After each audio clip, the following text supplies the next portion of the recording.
입니다. 아버지 하나님, 부족한 종이 하나님의 말씀을 이 시간 우리 사랑하는 주의 종들과 또 우리 참 샬롬 묵기의 성도들과 함께 나누고자 합니다. 종의 부족함은 주님의 십자가 뒤에 숨겨주시고 성령님이 원하시는 대로 성령님의 나팔로 도구로만 사용해 주시옵소서. 하나님께 영광 돌리는 귀한 시간 되기를 간절히 바라옵고 예수님의 이름으로 기도합니다. 아멘. 타락한 아담의 혈통을 타고나 이 땅에 사는 모든 사람들에게는 종교나 믿음에 상관이 없이 항상 삶 속에 문제거리들이 있게 마련입니다. 특별히 요즘같이 우리의 삶의 안팎에서 들려지고 보여지며 일어나는 갖가지 모든 문제들은 참으로 우리들 자신이 하나님의 은혜의 반열에 속해 있다는 것이 얼마나 감사한 것인지 거듭게 깨닫게 만듭니다. 왜냐하면은 대부분의 모든 문제들은 우리 인간들이 해결할 수 없는 문제들로 오직 하나님의 은혜를 힘입어야만 해결할 수 있는 것들이기 때문에 그렇습니다. 코로나 팬데믹이 발병된 지 2년이 넘어서 이제 3년이 되어갑니다. 그런데도 아직 그 근본적인 해결책이 막연함으로 인해서 앞으로는 이 팬데믹과 함께 살아야 한다는 말들이 돌고 있습니다. 또한 각 곳에서 일어나는 천연재해는 끊임없이 증가되어 가고 있고요. 전쟁의 위협은 곳곳에서 점점 심각성을 드러내고 있습니다. 또한 코로나 백신의 의무화를 둘러싸고 있는 QR코드나 4차 산업혁명을 바탕으로 전개되고 있는 마르크스주의자들의 인간 컨트롤에 대한 방법 연구가 범세계적으로 펼쳐지고 있는 까닭에 많은 사람들에게 경계를 갖게 하는 것도 사실입니다. 그러나 여러분, 이와 같은 문제들은 복음과 우리들의 믿음에는 결코 걸림돌이 되지 않는다는 것을 기억하시기 바랍니다. 왜냐하면 이는 오히려 살아있는 하나님의 말씀이 우리들의 현실 가운데 역사하는 하나님의 섭리를 깨달을 수 있는 기회를 제공해 주기 때문입니다. 그러므로 우리 인생의 의혹과 문제에 해답을 주는 것이 바로 하나님의 말씀, 즉 성경인 것을 우리는 잊지 않고 부지런히 이 사실을 우리 주변에 우리의 자녀들에게 부지런히 말씀을 가르쳐야 하리라고 생각이 됩니다. 예를 들어서 우리가 성령의 기름 부음을 받고 성령 충만함을 받아서 하나님의 말씀을 읽고 해석을 하다 보면은 우리의 모든 인생의 문제와 또 현 시대의 모든 흐름을 성경 안에서 우리가 볼 수 있게 됩니다. 이를 요한복음 16장 13절에 보면은 이걸 우리에게 잘 증거해 주고 있는데, 진리의 성령이 우리 마음에 찾아오시면 그 성령께서 우리를 모든 진리 가운데로 인도해 주신다고 분명히 말씀해 주고 계시기 때문입니다. 따라서 인생의 모든 문제를 직면을 하면서 우리가 정말 하나님을 올바로 믿는다고 할 것 같으면은 이와 같은 모든 문제들을 우리가 두려워할 필요가 없지 않는가 하는 생각이 듭니다. 그럼 먼저 우리 일상생활에 직면하는 그 염려라는 것과 불안, 이거는 도대체 어떠한 존재이며 우리의 삶 속에서 어떠한 영향을 미치고 있는가 하는 것을 먼저 함께 살펴보고자 합니다. 먼저 이 염려라는 단어하고 불안이라는 단어의 의미를 한번 살펴보기 위해서 제가 이곳저곳을 찾아보았습니다. 염려라는 단어를 헬라어로는 메림나우라는 단어를 사용하고 있는데요. 영어로는 worry 또는 anxiety라고 번역을 하고 있더라고요. 우리말 사전을 찾아보니까 이 염려라는 단어를 마음을 놓지 못한다 하고 이렇게 풀이라고 있습니다. 근데 여러분, 영어로 번역된 두 단어인 anxiety하고 이 worry라는 단어가 실제로 사용될 때는 그 용도가 조금 다른 것을 저는 발견했습니다. 예를 들어서 이 anxiety라고 하는 단어는 일반적으로 어떤 불행이나 재난 등에 대한 두려움이나 걱정을 강조할 때 사용하고 있었고요. worry라고 하는 이 단어는요, anxiety에 비해서 더 크고 헛된 걱정이나 마음의 동요를 나타낼 때 이 단어를 사용하고 있더라고요. 또한 불안이라는 단어를 제가 우리말 사전 한번 찾아보니까 이렇게 풀이했더라고요. 마음이 편하지 못한 것이라고 풀이를 하고 있어요. 그리고 영어로는 이거를 uncertainty 또는 anxiety로 이렇게 번역을 하고 있고요. 그렇기 때문에 이 염려라는 말과 불안이라는 말은 같은 의미를 담고 있는 말입니다. 그러나 이거를 조금 구분해서 우리가 설명을 한다면 이 불안이라는 단어는 우리의 심적인 상태를 표현한다고 우리가 이야기한다면 염려라고 하는 이 단어는 이와 같은 심적인 상태가 오래 계속이 되어서 우리의 의지적으로 컨트롤할 수 없는 상태가 된 그런 것을 표현할 때 바로 이 염려라는 단어를 사용하고 있다는 것이에요. 그래서 제가 또 한 군데 이 worry라는 단어를 웹스터스 딕셔너리를 한번 찾아봤어요. 그랬더니 뭐라고 풀이하고 있냐면 이렇게 풀이를 하더라고요. As with continual biting or tearing with the teeth 라고 이렇게 풀이를 하고 있더라고요. 이 말을 쉽게 풀이하면은 이렇게 설명을 할 수가 있어요. 여러분들이 사파리 채널을 종종 보는지 모르겠지만 저는 좋아합니다. 그 사파리 채널을 보면요. wolf 떼가 자신보다 거의 4~5배 덩치가 큰 엘크 같은 그런 짐승을 잡을 때 보면요. 그 짐승의 다른 데가 아니라 목덜미를 그 뾰족한 이빨로 꼭 물고 절대로 놓지 않습니다. 한번 물으면은 절대로 놓는 법이 없어요. 그래서 결국에는 그 짐승이 숨을 쉬지 못해 죽고 마는데 바로 이와 같은 상태를 표현한 것이 바로 worry라는 그런 단어라 그 말이에요. 여러분 그렇다면은 이 염려라고 하는 것은 우리에게 백해무익하다. 믿으시면 하면 하십시다. 동의하시면. 그렇지요. 오히려 이 염려가 지속이 되면요. 우리의 건강만 해칠 뿐이에요. 여러분 우리 몸 안에 있는 암세포가 언제 발병하는지 아세요? 지나친 스트레스로 불안감을 떨구지 못하고 염려가 지속이 되면은 우리 몸 안에 저항력이 약해집니다. 바로 그때 암세포가 발병을 일으키게 된다고 합니다.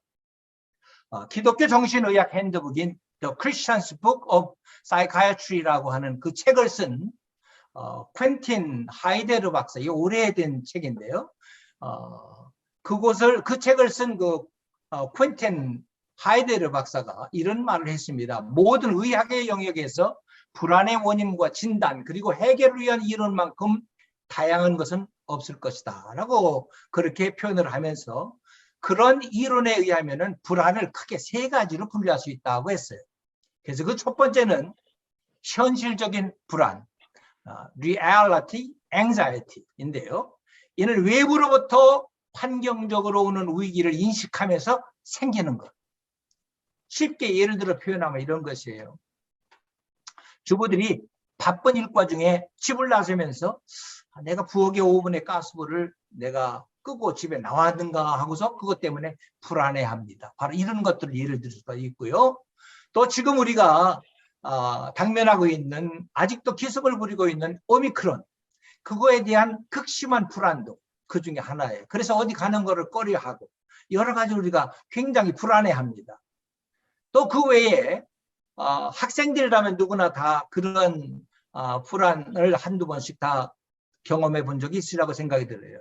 시험을 앞둔 학생들의 경우는 시험 불안증 같은 거 있죠. 이런 것들을 그 예로 들 수가 있습니다. 이것이 바로 현실적인 불안이라는 것이래요. 그 다음에 두 번째는 신경성 불안이 있습니다. Neurotic Anxiety라고 이야기하는데 이는 본능적으로 위기를 의식하고 자신의 무력함을 깨달으며 공포감까지 가지는 불안감이라고 그렇게 표현을 합니다. 예를 든다면 이런 것들이에요.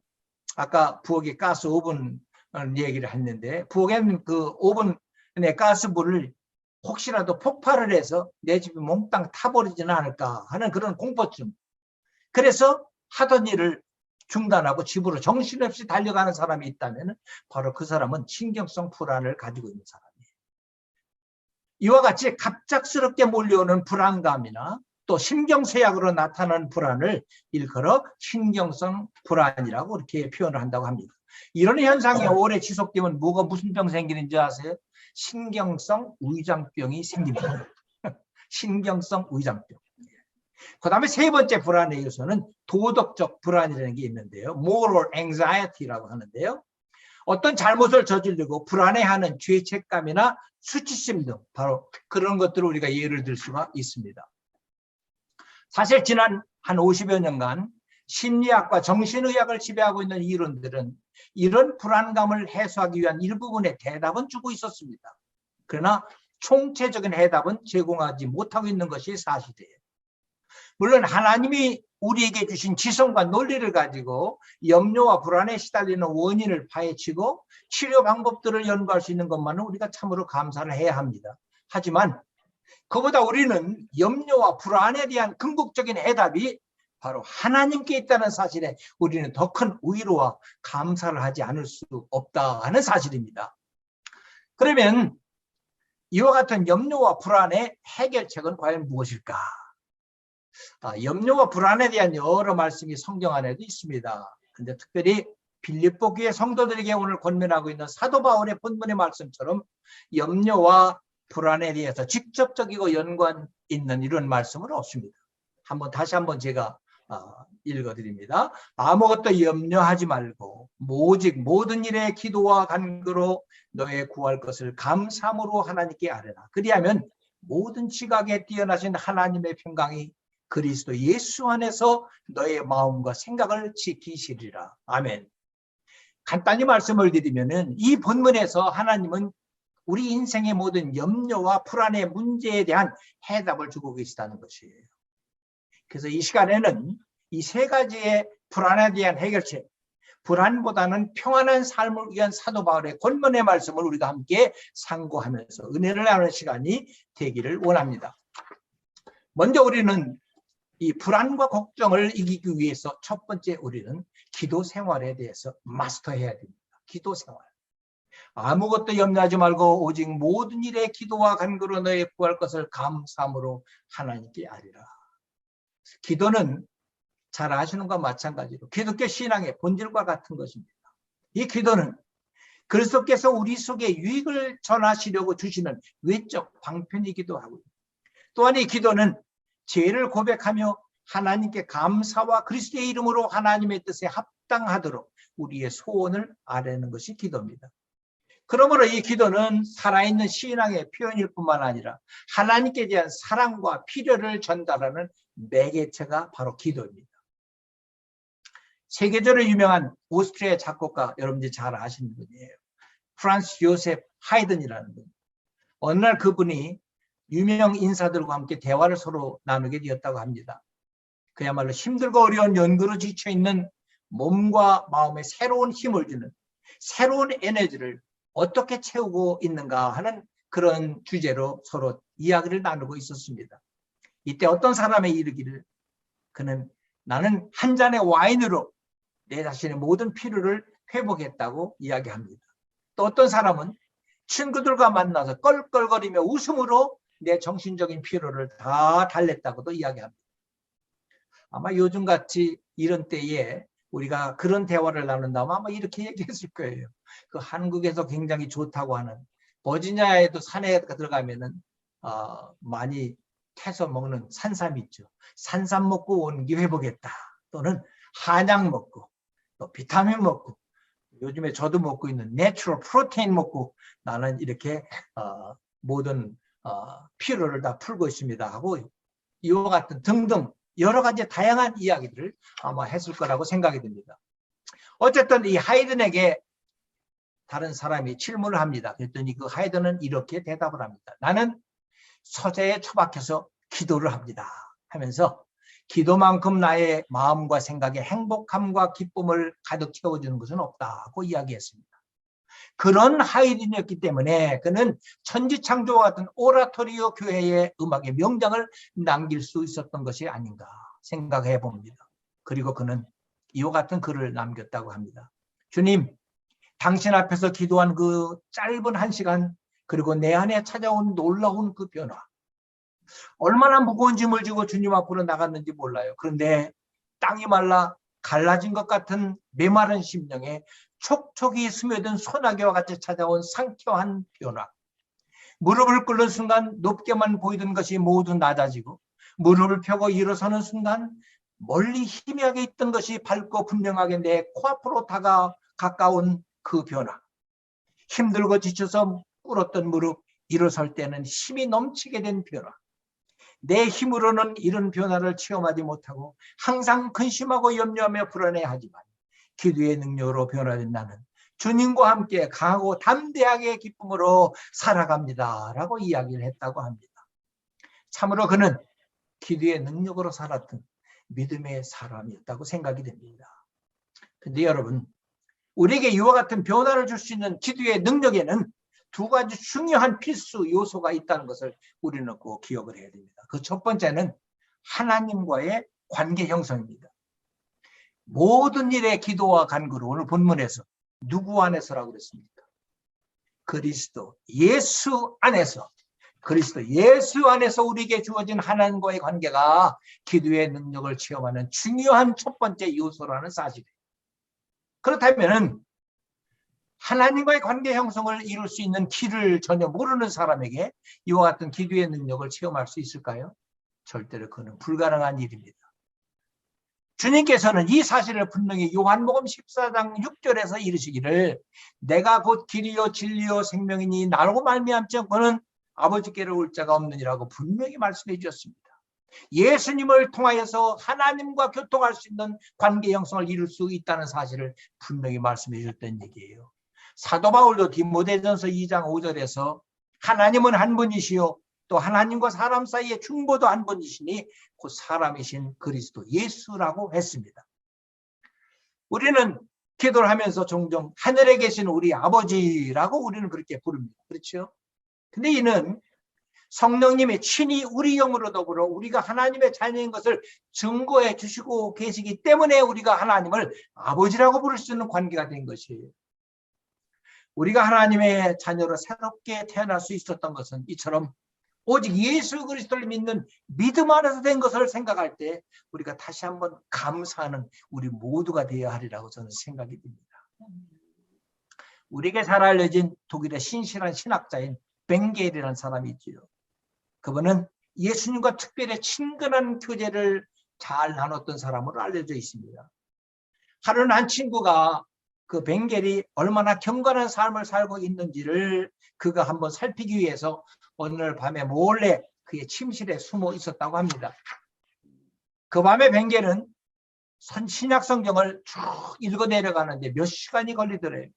그리고 거의 자정이 되는 참 그런 시간을 알리는 시계 소리가 울리자 두 팔을 벌쩍 벌리고 그는 기쁨으로 이렇게 외치더랍니다. 주님, 이제 주님과 제가 한 자리일 수 있도록 은혜 주심을 하나님 주님 감사합니다라고 말하고는 성경책을 딱 덮고 잠자리에 들더래요. 이 모습을 보던 그의 친구가 예수님과의 친밀한 교제라고 하는 것이 바로 이런 것이구나 하는 그 참된 예수 그리스도의 친밀한 교제의 참된 의미를 다시금 깨닫게 되었다는 그런 이야기입니다. 여러분, 우리도 주님과의 친밀한 교제를 통하여서 기도의 능력을 우리도 경험할 수 있는 우리들이 되어야 하리라고 생각이 듭니다. 두 번째, 기도의 능력을 마스터하기 위해서는 두 번째 요소가 필요한데 이는 하나님을 전적으로 신뢰하는 것. 본문 4절, 6절에 있는 말씀처럼 모든 일에 기도와 간구로, 모든 일에 참 중요합니다. 예수님은 우리에게 하나님과의 바른 관계를 이루어 주신 것을 기억하면서 우리는 지속적으로 하나님만 의지해야 합니다. 하나님 말씀을 우리가 잘 살펴보면은 하나님의 말씀은 우리에게 어떤 일을 내가 해결하고 힘들고 어려운 일들만 기도와 간구로 하나님께 아뢰라고 그렇게 말씀하고 있지 않다는 사실이에요. 우리는 모든 일에 기도와 간구로 하나님 앞에 아뢰야 합니다.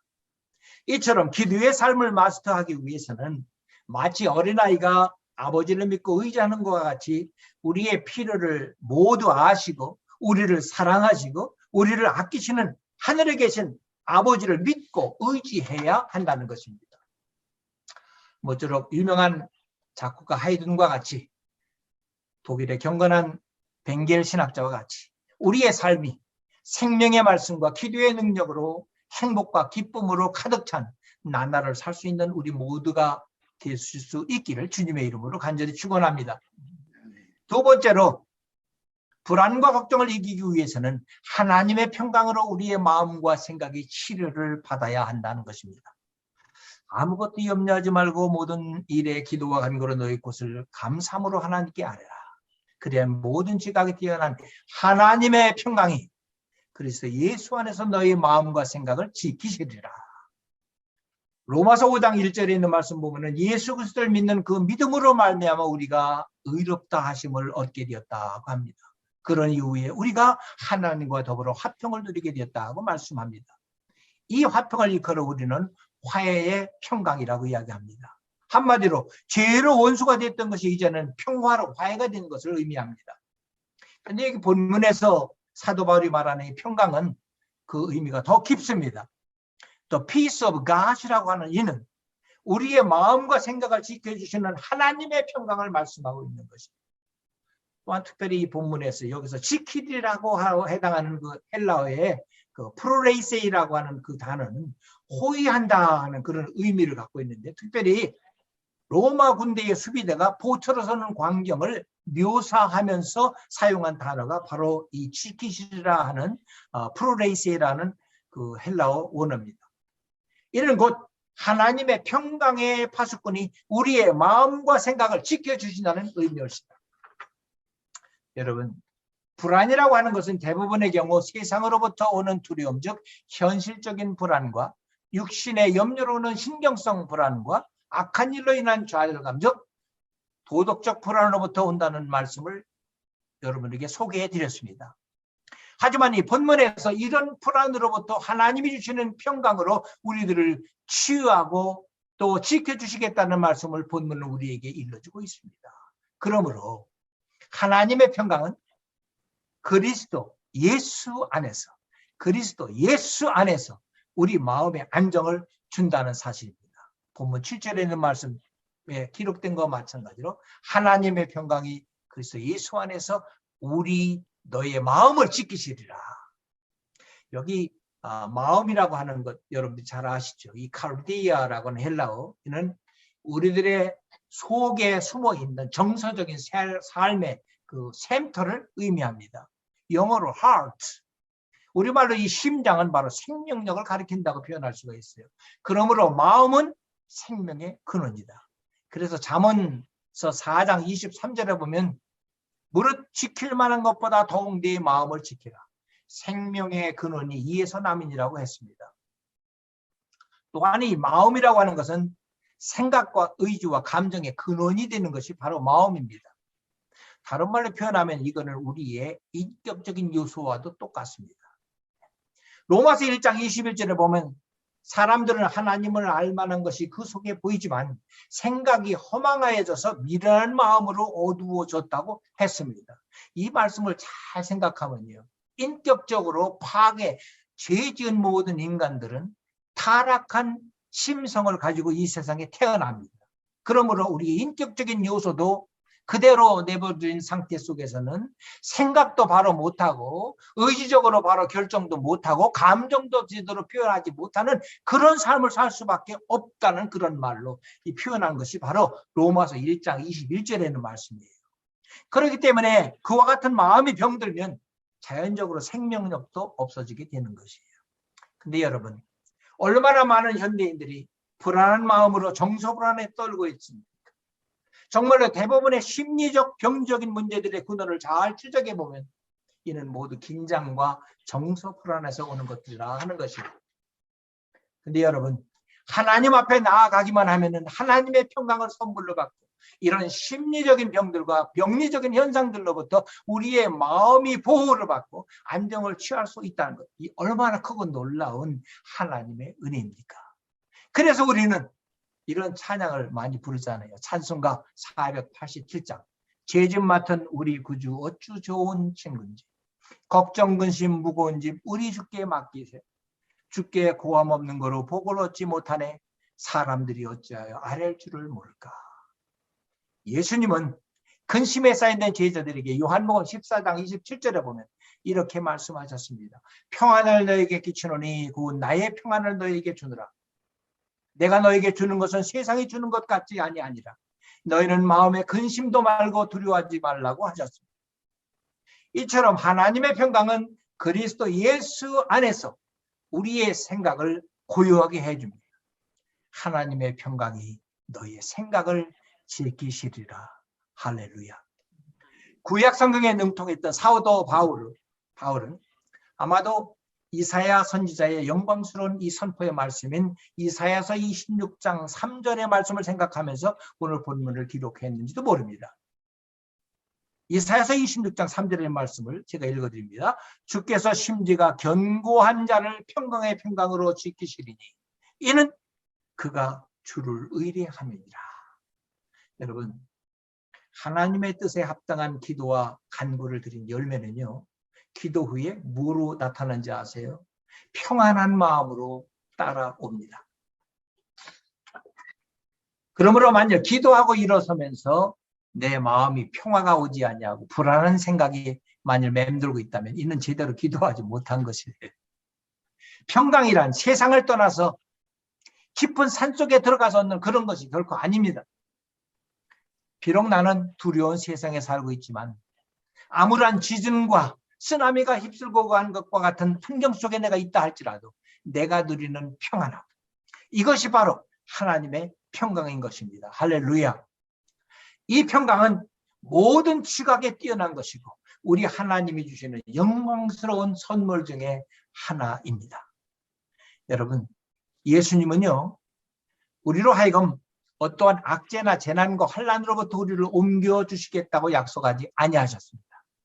그런 악재와 재난과 환난 가운데서도 하나님의 평강으로 우리의 생각에 평온함을 주시겠다고 약속하신 것을 기억하시기 바랍니다. 그러므로 우리가 이 세상 사는 동안 우리도 똑같이 모든 어려운 환경을 우리도 닥치게 되고 만나게 된다는 사실이에요. 그러나 예수 그리스도를 믿는 하나님을 믿는 모든 자들에게는 하나님께로부터 주시는 이 평강 때문에 우리 마음이 평온해질 수 있다는 것이에요. 기록에 의하면 어떤 사람이 이런 실험을 해봤다고 합니다. 잠수함 하나를 바다의 깊은 곳에다가 깊이 집어넣고 밤새 동안 잠겨놓고 실험을 해봤다고 합니다. 그리고 아침이 돼가지고 잠수함을 수면으로 떠오르게 하고 항구에 도착하게 해서 함장들이 사람들의 모든 질문에 대답을 하도록 했다고 합니다. 이렇게 질문을 합니다. 간밤에 그 심한 폭풍 후에 잠수함은 어땠습니까? 하고 이렇게 함장에게 질문을 하니까 이 함장이 놀랐다는 듯이 이렇게 말합니다. 무슨 폭풍이요? 우린 그런 폭풍이 있었으리라고는 짐작도 못했습니다. 바다 깊은 곳에는 어떤 폭풍도 영향을 미치지 못합니다. 라고 대답을 하더랍니다. 바로 이와 같은 바다의 깊은 곳, 그 평안함을 어떤 폭풍도 깨지 못하는 바다의 방석이라고 불리우는 그 cushion of the sea라고 하는 그곳에 그 잠수함이 있었기 때문에 그런 것을 전혀 느끼지 못했다는 것이에요. 이처럼 하나님의 평강은 기도하며 하나님만 의지하는 영혼의 깊은 곳에 있기 때문에 세상의 어떠한 요동함과 폭풍에도 전혀 영향을 받지 않는다는 것을 우리는 기억할 필요가 있습니다. 이와 같은 하나님의 평강이 우리 모두에게 충만하시기를 주의 이름으로 간절히 부탁드립니다. 마지막으로 불안과 걱정을 이기기 위해서는 우리는 찬양의 삶으로 매일매일 승리해야 됩니다. 아무것도 염려하지 말고 모든 일에 기도와 간구로 너의 구할 것을 감사함으로 하나님께 아뢰라. 평안한 마음과 생각으로 사는 사람은 찬양의 삶을 잘 지속합니다. 불안의 중요한 요소 중 하나는 우리가 처한 특정한 문제에 마음을 빼앗겼기 때문에 찬양이 나오지 않는 것이에요. 이런 마음의 상태는 절대로 찬양이 나오지 않으니까 찬양을 부르고 싶은 마음이 안 드는 것이에요. 그렇기 때문에 이처럼 평안한 마음이 들으면 자동적으로 하나님 앞에 감사한 찬양도 나오고 하나님 앞에 영광을 돌리는 찬양도 수시로 끊기지 않고 우리의 삶 속에 지속이 될 수 있게 된다는 그런 얘기예요. 근데 여러분, 이와 같은 찬양의 삶으로 우리가 승리하기 위해서는 두 가지 요소가 또 필요합니다. 첫 번째는 하나님을 온전히 신뢰하는 것이 꼭 필요합니다. 너의 구할 것을 하나님께 아뢰라. 만일 하나님이 나의 문제를 해결해 줄 수 있는 분이 아니라고 할 것 같으면 우리가 하나님 앞에 아뢰는 거 다 헛된 것이죠. 왜냐하면 하나님은 우리의 모든 기도에 응답을 해줄 수 없는 분이기 때문에 그렇습니다. 그래서 사도 야고보는 야고보서 1장 5절부터 6절에서 이렇게 우리에게 말씀해 주고 있습니다. 너희 중에 누구든지 지혜가 부족하거든 모든 사람에게 후히 주시고 꾸짖지 아니하시는 하나님께 구하라. 그리하면 주시리라. 오직 믿음으로 구하고 조금도 의심하지 말라. 의심하는 자는 마치 바람에 밀려 요동하는 바다 물결 같으니. 그렇습니다. 우리가 처한 문제들을 해결하기 위해서 하나님께 전적으로 의뢰할 때 문제 해결을 통한 찬양이 우리의 입에서 끊어지지 아니합니다. 두 번째 요소는 하나님께 감사하는 것이에요. 모든 일에 기도와 간구로 너의 구할 것을 감사함으로 하나님께 아뢰라. 감사의 기도를 한다고 하는 것은 하나님을 전적으로 신뢰한다는 의미와 똑같습니다. 기도와 간구가 아직 이루어진 것이 아니지만 먼저 하나님 앞에 감사한다. 이것은 바로 우리의 기도를 들으시는 하나님께서 꼭 응답해 주실 것을 내가 신뢰한다는 것 같은 의미가 담겨져 있기 때문에 그렇습니다. 한 가지 예를 들어볼까요? 우리가 친구들에게 무슨 부탁의 편지를 쓰면서 미리 감사를 표현한다고 생각해 보세요. 그것이 무슨 의미일까요? 이는 바로 그 친구가 내가 부탁한 그것을 꼭 들어줄 것이다 하는 그런 신뢰를 근거로 그렇게 편지를 쓰는 것이에요. 이와 마찬가지로 우리의 기도의 응답은 이미 하늘나라에서 예정된 것이옵시다. 우리의 기도와 간구는 무엇인가 필요한 것을 구하는 것만이 아니라 이미 사랑의 하나님께서 나의 생애에 준비해 주신 모든 것을 하나님 앞에 클레임하는 것에 불과하다고 이렇게 표현을 할 수가 있습니다. 그러므로 우리들의 이런 마음과 생각의 태도를 가질 때 우리는 찬양의 삶으로 즐거워하지 않을 수 없다 하는 말씀입니다. 또한 그러할 때 우리에게 다가오는 어떠한 염려와 불안도 우리는 능히 이길 수 있게 되는 것입니다. 말씀을 정리합니다. 오늘 우리들은 말씀을 통해 염려와 불안을 이기는 해답을 오늘 얻었습니다. 그것은 기도 생활을 마스터하고 하나님의 평강으로 치유받고 찬양의 삶으로 승리하는 것입니다. 이 모든 것이 예수 그리스도를 인하여 가능해졌습니다. 예수님을 믿는다는 것은 바로 기도와 평강 그리고 찬양을 현실 가운데 실천하는 것이었습니다. 지금 이 순간에도 참 좋으신 우리 주님께서 우리의 삶 가운데 들어오셔서 영광의 해결책으로 우리에게 염려와 모든 불안을 없애주고 계시는 것을 믿으시기 바랍니다. 모쪼록 이 염려와 불안을 이기도록 능력을 주시는 하나님을 의지하고 늘 감사와 찬양이 충만한 삶을 사시는 우리 모두가 되시기를 주님의 이름으로 간절히 축원합니다. 기도하시겠습니다. 주님, 오늘 저희들에게 염려와 불안을 이기는 비결을 가르쳐 주심을 감사합니다. 이제는 우리에게 백해무익한 염려를 모두 떨구어 버리고 오직 기도 생활에 마스터하게 해 주심으로 하나님의 평강으로 치유받고 찬양의 삶으로 매일매일 승리하는 저희들에게 도와주옵소서. 예수님의 이름으로 기도 올리옵나이다. 아멘.